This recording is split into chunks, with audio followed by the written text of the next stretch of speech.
Hey everyone, we have a big one today because we are making a classic Thanksgiving meal from start to finish. I know everyone has their own traditions and dishes, but today I'll be showing you what my family makes every year. We will be making sweet potato casserole, creamy crock-pot mashed potatoes, Brussels sprouts with bacon, classic herb stuffing, green bean casserole, herb roasted turkey, gravy from the drippings, and pumpkin pie. I'll also link below my video for dinner rolls and appetizers that go wonderfully with this meal. So whether you're making your first Thanksgiving dinner, looking for inspiration, or some good dinner recipes, let's go get started. So first I want to show you how I plan for the big event. Lists are my life, type A personality for sure, but it's so important to get organized when you're working on so many components with different cooking times all at the same time. So here's my outline that I typically follow. Things to make ahead, when to put things in the oven, etc. I'll have it linked on my website as well as a blank one that you can print and fill out to suit your needs. But enough of that, let's get on to the recipes. So we are going to start out with my sweet potato casserole. So I have 3 pounds of sweet potatoes that I peeled and cubed and then boiled until they were nice and tender. And then I'm just going to mash them along with 2 tablespoons of butter, a 1/4 cup of half and half,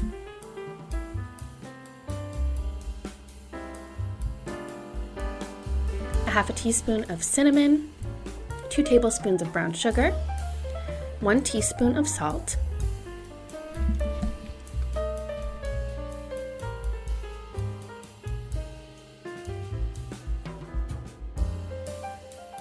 and then I'm just going to put that in my casserole dish and top it with mini marshmallows. So I have my oven preheated to 375 degrees and we're just going to bake that for about 30 minutes or until it's bubbling and the marshmallows are nice and melted and golden brown. So now moving on to my homemade green bean casserole. Now you can use cream of mushroom soup in this recipe, which is pretty traditional, but I'm going to show you a really quick and easy way to make essentially the canned mushroom soup using fresh mushrooms. So in my pan here, I am melting 2 tablespoons of butter, and then I'm adding in 8 ounces of diced mushrooms. You can leave them in bigger chunks if you like mushrooms.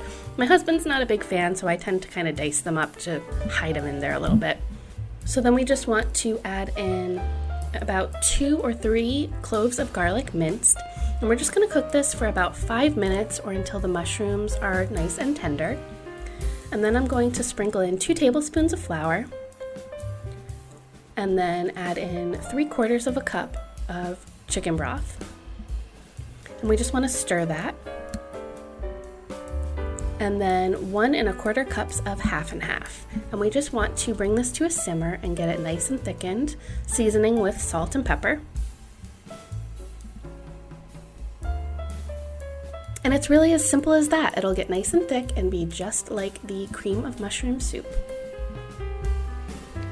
So now I have these French fried onions here, which are a must. I like adding a little bit into the filling as well as on the top, just for a little bit of texture in there.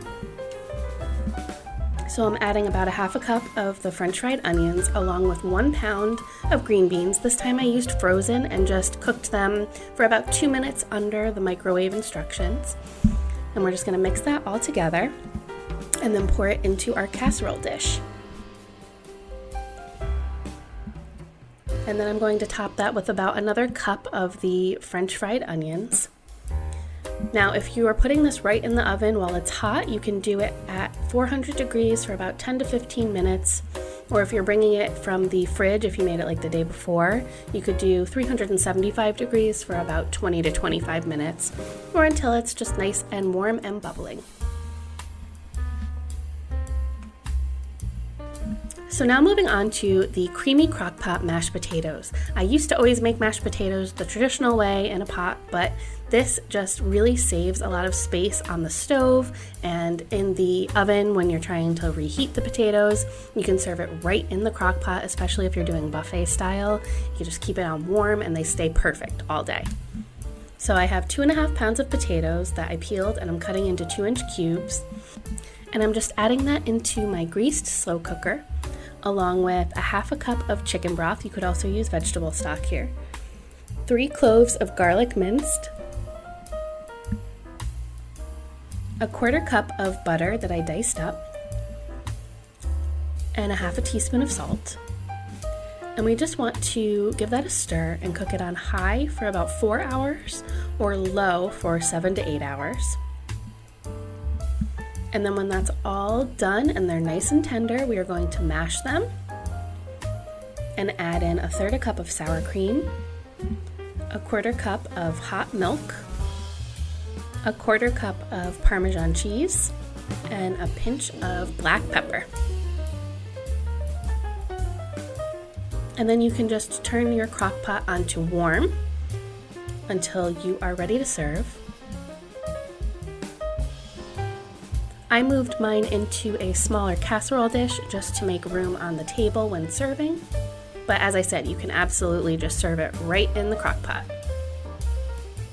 And I always like to add a little bit of extra butter on top while it's hot so it melts in there and you get the little pool on the top. So good. Now for my Brussels sprouts with bacon, I have 4 strips of bacon that I'm just cooking in my skillet here. And once they're nice and golden brown, you just want to remove those from the pan and add in 1 pound of Brussels sprouts. These ones were really large, so I quartered them, but normally you can just cut them in half. And I try to lay down as many as I can on the cut side so that you get that nice golden caramelized thing going on. As well as about a 1/2 cup of diced up onion. And we just want to cook this in the bacon grease until they are nice and golden brown and tender.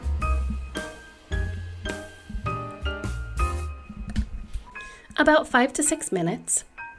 And then I'm just going to chop up that bacon and add it back into the pan along with some black pepper and a pinch of salt to taste. And that's it. Super simple, but the bacon and Brussels sprouts just really complement each other so nicely. And this is something, again, you can cook and put into a casserole dish and just warm when the turkey is resting.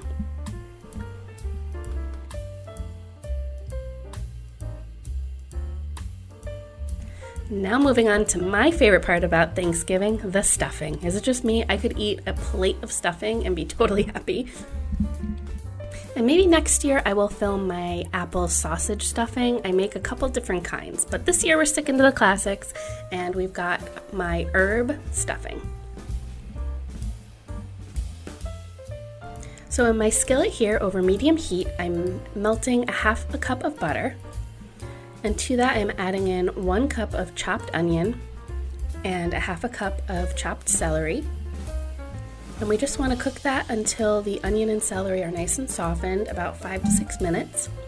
And then in a bowl here, I have 6 cups of bread cubes, and I'm just going to pour that onion and celery mixture all over the top. And I'm also going to add in some fresh sage and thyme, 2 1/4 cups of chicken broth, 1 egg, and some salt and pepper to taste, and we just want to give that a good stir and spoon it into a casserole dish. And then you just want to bake this at 350 for about 30 to 45 minutes or until it is nice and toasty and fluffy. All right, now moving on to the main event here, people, our herb roasted turkey. So I'm making a butter that is going to go under the skin of the turkey. So I have about 4 tablespoons of butter here. This is for a 12-pound turkey, so you might need to make more for a larger one. And to that I am adding in some fresh herbs, sage, thyme, and rosemary.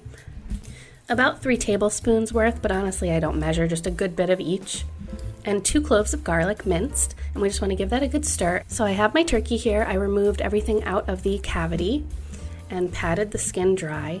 And what I'm doing here is using my finger to just separate the skin from the breast of the turkey, and that's where we're going to stuff this butter in, and that's going to just make the meat really, really flavorful and tender and juicy. And I'm also going to try and work that down into the drums and wings. So once that's all done, we are going to stuff the cavity with some more fresh herbs.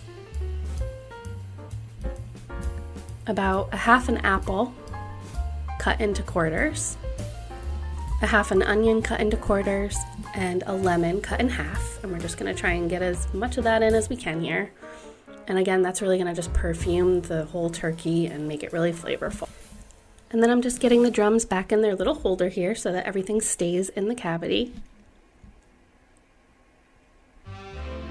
And then getting clean gloves, I'm going to drizzle olive oil all over the outside, and this is going to really make sure that the skin gets nice and crispy and golden. We're just going to rub that all down and sprinkle it with some salt and pepper. And now I have mine on a roasting rack. I used to actually use celery and carrot sticks to hold the turkey like a rack, so you can do that if you don't have a roasting pan. I like to add some into the bottom of the pan anyway for some flavor, along with about a half a cup to a cup of water, depending on how big your pan is. And then we just want to roast this at 350 degrees for about 2 to 2.5 hours for a 10 to 12 pound turkey, about 3.5 hours for a 14 to 16 pound turkey, so on and so on. Just basting about every 40 minutes or so. You don't want to open the oven too often, or it's just going to increase your cook time. And then when it comes out of the oven, we just want to tent it with foil for about 30 minutes to let it rest. You really want to make sure you let it rest. It'll stay hot, but it's going to keep all those juices in the meat. If you cut it too soon, it'll all run out everywhere. And look at that, she's a beaut! Beautiful golden skin and the juiciest, most flavorful meat, and super easy to do. I know some people brine their turkey, and I am absolutely not knocking it at all. I've tried it before, it comes out great, but honestly, with the herb butter under the skin, it's just so good, and to me, it's just easier and still just as flavorful. So now let's make our gravy. So I have my gravy separator that I poured all of the pan drippings into, and what you want to do is first pour out the fat and add that into your pan, and try to add in equal parts of flour, usually about 1 to 2 tablespoons. And you just want to whisk that together, and that's what's going to be our roux here, and that fat has lots of flavor in it.